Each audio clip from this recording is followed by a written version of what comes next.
and let us all do what we can to build a better future. Turns out Manchin and Sinema are just winning. All they know how to do is win and get what they want. Progressives, you know, they win. It's really hard, dude. It's a big strategy. They just go no. They just go nope, no, nope. No. And so let's play this first video. Shout out again to Case Study QB, who's sitting through corporate media, so we don't have to. Turns out, again, we're going to talk about what Manchin and Sinema are going to get, and what Manchin and Sinema want is more cutting in the bill. Let's play it.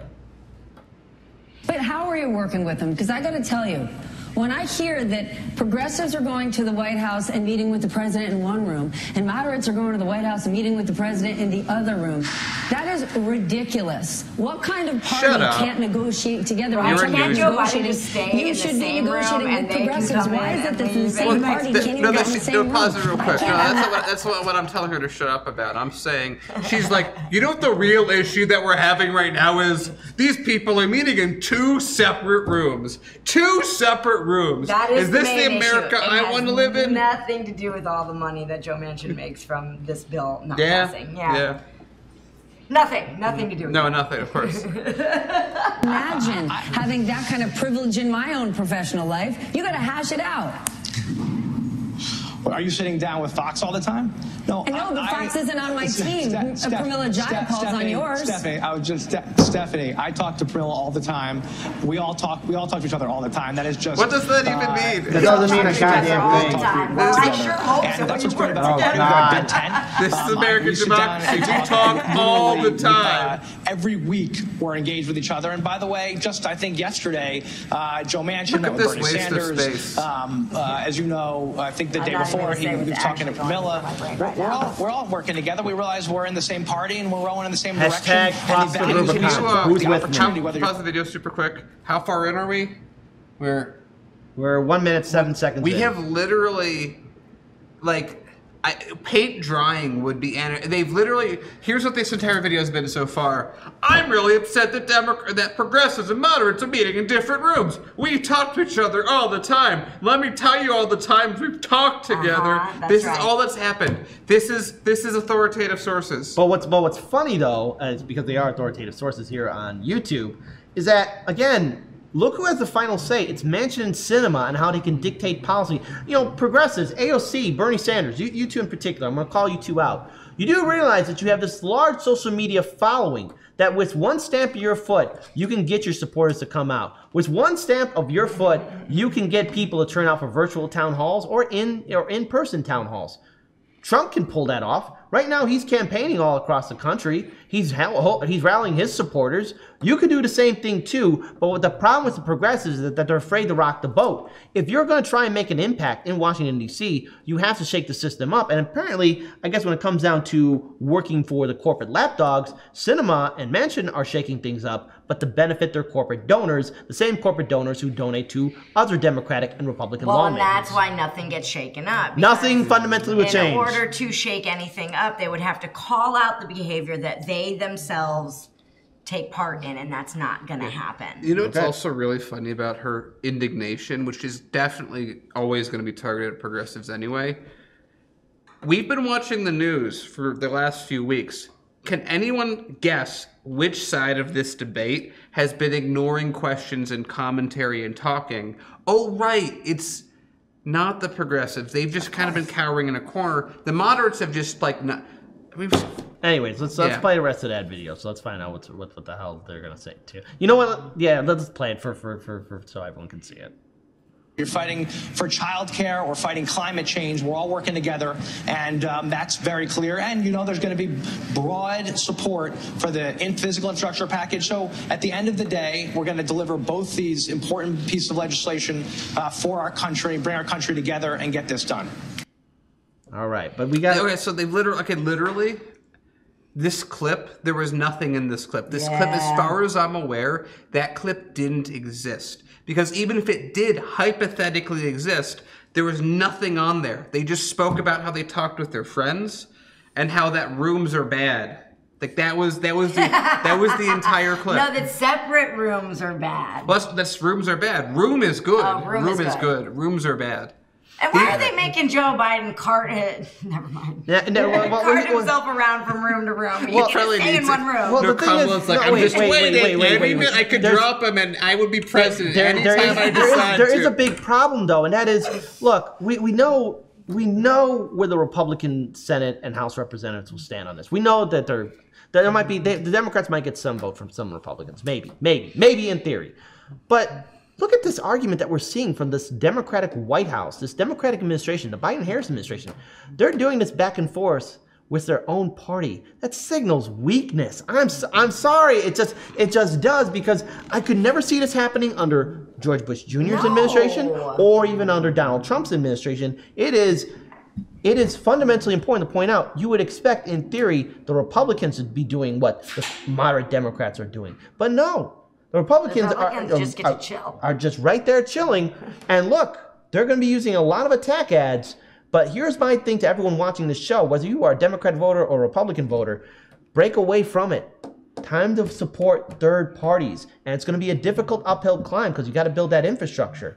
We got another video from Case Study QB. Let's go ahead and pull that up real quick because, again, it's talking about, again, really what's happening here. It's only just a few short seconds, so let's play it. Because remember, the mainstream media is like, hey, we have only a few minutes to talk about that. Why do we have only a few minutes? Well, we decided we only had a few minutes, and therefore we only have a few minutes to talk about these issues. Yeah. Also, here's 30 minutes of Trump not going to his podium. Yep. There we go. Let's play it. Even when this is all said and done, if Democrats are able to get this together, I think there are going to be a lot of hurt feelings among progressives. I remember last year when one of the coronavirus relief packages was passed, and Congresswoman Ocasio-Cortez took to the House floor with this blistering speech. You know, many Democrats were happy that they got something passed, but she took to the floor with this blistering speech saying that this was only crumbs for American families. So I very much see this ending in a similar scenario where there are a lot of people on the left of the party that are not going to be totally satisfied, but they're going to take what they can get. Is she going to cry? Let's pause it. Is AOC going to cry again? Is she going to cry again? Is she going to wag her finger? Look, here's the thing. When the progressives, especially in the House and Senate, like Bernie Sanders or AOC, post on Twitter these feel-good tweets. Look, these are tweets I agree with. Look, Medicare for all. What would Medicare for all do for me? The world. What would student debt forgiveness do for everyone? The world. It'd be everything. That is a fact. But now what? What? The progressives compromise on the compromise to get another compromise to compromise and whittle down that $7 trillion, because that's what it started at, to what now? 3.5 trillion to now what? 1.9 trillion? And then AOC is going to be screaming. AOC, Bernie Sanders, and all the congressmen and women who are part of the progressive I nearly had tongue slipped right there. Caucus, right? Caucus, right? Both have the same first syllable. Right? I know exactly. you are a part of that group. You could have been holding Biden and Harris accountable. You could have been raising the ruckus. You could have been rallying your supporters. You could have been doing a lot of things. But I don't have to explain this to you because it's right there in front of you, and you chose not to fight back. And Manchin and Sinema are doing what you, the progressives in the United States Senate and House, should be doing. So convince me, vote blue no matter who, that I need to vote for the Democrats. Because I know what to expect from Republican lawmakers, but if now progressives are going to start crying, they should have been pushing back harder from day one. And if that upsets anyone, if you want to get anything done, if you want to fight for that better future, if you want to make sure you want to build back better, it means you have to rattle a few cages. With that being said, go ahead, Dan. Go on. It's like, this is this patheticness that we've come to accept from the progressive side of the aisle. They're not doing anything. In fact, they're usually getting in the way by giving people false hope that they're never going to materialize on. I want to say, if the progressives vote yes on this bill, there's no credit, but they don't exist. They don't exist. They frankly do not exist. Because if your idea, and again, we talked about this, it seemed to be the thing that Bernie Sanders that he pulled out of the election for. This was the concession that he was given, was this bill that has now been whittled down to nothing. If the progressives go, well, it's something, and vote for this, it's pathetic, because Americans are really not going to feel this. When Obama was president and he controlled the House and the Senate, what did we get? We got a Heritage Foundation, Romney Care, health care bill that has been whittled down since it was passed to nothing at all. What a wonderful legacy to leave us. Besides, authorizing or doing away with habeas corpus by drone striking American citizens, or, Dakota Access, or, all that stuff. What is Biden going to do? What's his big thing that he's going to be able to throw? Hey, I've prioritized most of the infrastructure, and you get 4 weeks paid vacation when you have a kid. That doesn't seem like a necessary level of progress for what is supposed to be the greatest, most powerful empire in the history of the world. If that's all you can do in 4 years is... Because as you know, it's at the beginning of presidencies when everything gets passed and then nothing gets passed afterwards because everyone's trying to run for re-election because that's a good way to run a democracy. If this is the best that they can do, which it's, by the way, let's be real, it's going to get worse than it is now. This is just like the next round of cancellations that they're doing. They're going to lose horribly in the midterms because the people that were on the border that are going to lose those seats have been saying now, and they've been talking to their own people and saying, hey, we need these universal programs. It's actually what people really want right now. What do Democrats come back with? Hey, how do we help big business and get people back to work? Mm-hmm. So the Democrats are simply shooting themselves in the foot because they don't care, because they know that if Republicans take over, they can make deals and say that they were given no choice and fundraise off the entire process.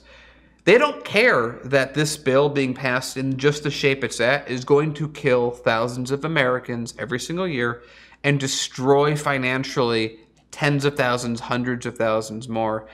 They don't care because they're going to be in their safe districts and they're going to get reelected. Yep.